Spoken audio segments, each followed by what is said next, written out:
Bugünkü deneyimizin adı yağmur deneyi. Evet, bir tane tıraş köpüğü. Hani babalarımız tıraş oluyor ya, böyle sakalına sıkıyor. Biz bunu suyun içerisine koyacağız. Sanki tıraş köpüğü bulutmuş gibi düşüneceğiz. Sonra mavi renk gıda boyasını ben onun üzerinden damlatacağım.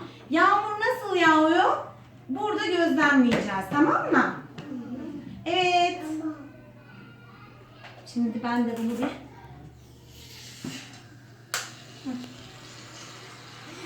Çok oldu.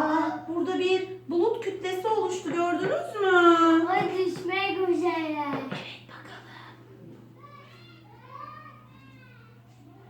Ben bulutun üstüne damlatıyorum.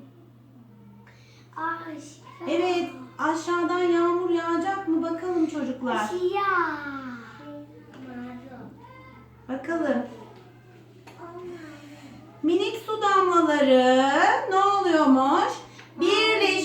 Birleşiyor ve ne oluyor? Damlalar birleşiyor, kocaman bulutları oluşturuyor, değil mi?